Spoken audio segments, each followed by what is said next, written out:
Melbourne, Australia. What were you doing when you were 15? Sofia Kenin thought for a moment, just a moment, before answering.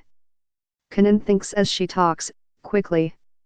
Oh, my God, I was playing ITF Juniors, she said. I wasn't out there.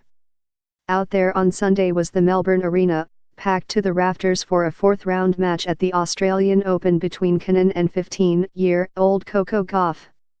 It was an all-American duel on Australia Day, and to compare the reaction as the two Americans were introduced, it was clear that Gauff had the edge in support and name recognition. But Kenin, a fierce and deft counterpuncher, still has the edge as a tennis player. Though Gauff rallied to win the first set in a tiebreaker, Kenin, the number 14 seed, shrugged off that setback and systematically imposed her will and patterns to win, 6-7, 5, 6-3, 6-0. Gauff walked off court in tears.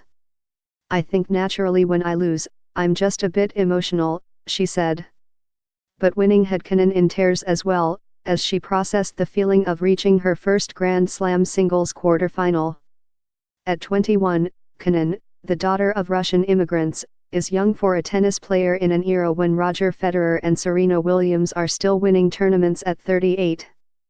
But Gauff's precocity skews the tennis timeline. Her age has become not only a talking point, but also a psychological edge as her opponents fight the voice in their heads reminding them that they cannot possibly lose to a 15-year-old. Naomi Osaka, 22, no longer the defending champion here, made it clear that she had heard it as she melted into a puddle of unforced errors in her stunning third-round loss to Gauff. Kenin, who had practiced with Gauff but never played her on tour, was well aware of the danger. Of course I understand the interest in Coco, she said after the match. She's 15, and she's playing at this level, which is great. But I knew I needed somehow to block everything out and just focus on myself, on my game and what I do best. That meant redirecting Gauff's power deep and into the corners. That meant changing the pace with drop shots and crisp slices.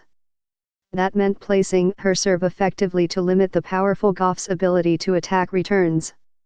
Kenin's coach and father, Alexander Kenin, understood the danger as well, but he also sees potential pitfalls for Gauff as she becomes a celebrity before she becomes a legitimate Grand Slam contender.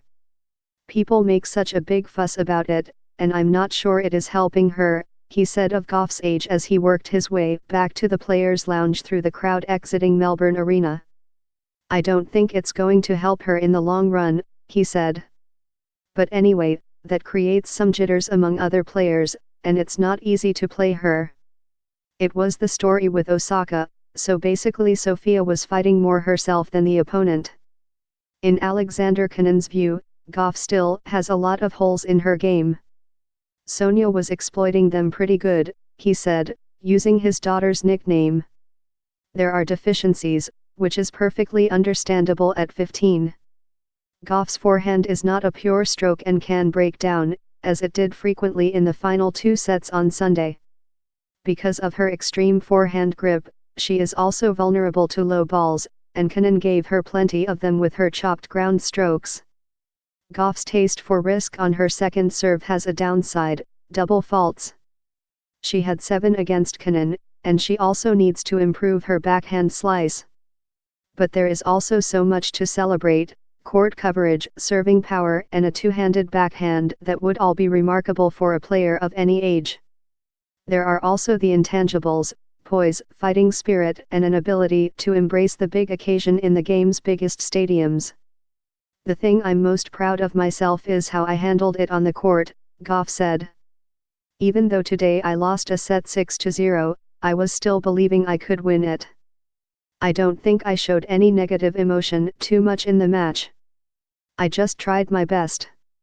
I guess what surprised me is how calm I was going into all these matches. What were you doing at 15? Probably not answering questions in a news conference with this sort of perspective. Gauff is remarkable even if the perils are clear.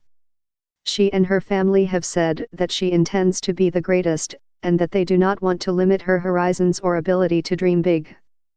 The keys will be to avoid getting ahead of themselves, to take delight in the process instead of fixating on distant goals, and to keep drawing lines between family life and professional life, even with Gauff's father, Corey, as a coach.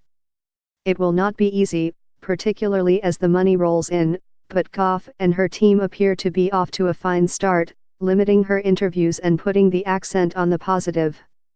I'm definitely going to savor this and continue to kind of build and get better to work for moments like this, moments like that last match, she said, referring to her upset of Osaka.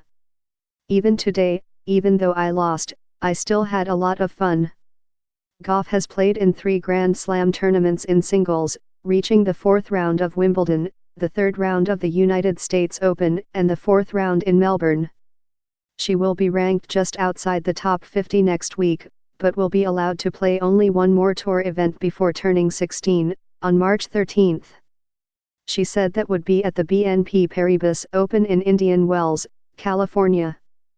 But she is also permitted to play Fed Cup, the women's team event, and could be selected to play for the United States when it faces Latvia in a World Group qualifying match in Everett, Washington, near Seattle on February 7 and 8. Kenin would like to be part of that team as well, and said that making the Olympic team was high on her list of goals for 2020. She is fast approaching the top 10, and if she can defeat Ons Jabeur, 25, a flashy and unseeded shotmaker from Tunisia, in the quarterfinals, she will become the second-ranked American, behind only Serena Williams. It is not easy to make a name for oneself with Williams and Coco mania in the mix.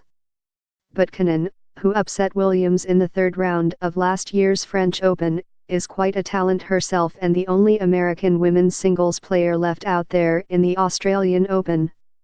Now starts your hype, a reporter said to her on Sunday night. Kenin grinned and spread her arms. Yeah, I guess, she said. I don't know. Of course I didn't do it for the hype. I did it for myself, because I wanted to prove to myself that I could.